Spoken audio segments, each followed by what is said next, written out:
ভাবুন তো, আপনি ডেনমার্ক থেকে জার্মানিতে যাচ্ছেন সাগরের নিচ দিয়ে, আর সেটা মাত্র 7 মিনিটে। এটা কোনো বৈজ্ঞানিক কল্পকাহিনী নয়। ইউরোপের সবচেয়ে বড় অবকাঠামোগত প্রকল্প ফেমার্ন বেল্ট টানেল আমাদের সামনে এনে দিয়েছে ভবিষ্যতের এক নতুন দিগন্ত।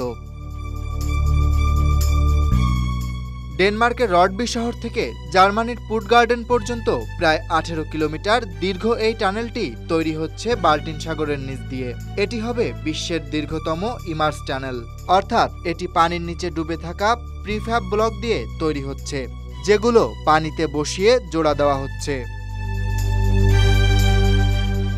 তুলনামূলকভাবে ইংল্যান্ড ফ্রান্সের চ্যানেল টানেল প্রায় 50 কিলোমিটার হলেও এটি একটি রেল টানেল, কিন্তু ফেমার্ন বেল্ট টানেল হবে ডুয়েল ইউজ টানেল, মানে গাড়ি ও ট্রেন উভয়ের জন্য।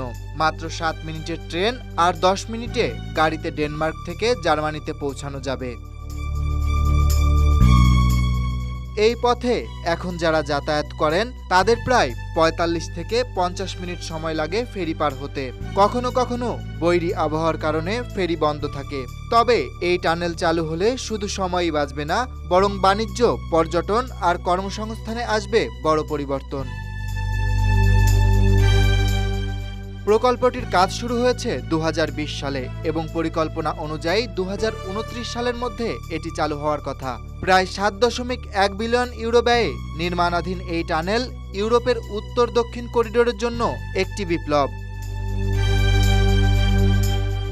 এক একটি কংক্রিট ব্লক ওজনে প্রায় 70,000 টন এবং সমুদ্রতলায় 40 মিটার গভীরে বসানো হচ্ছে।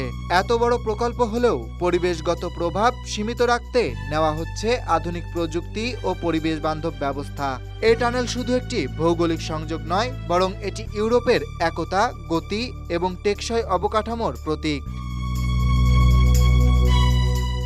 Dhaka express news desk.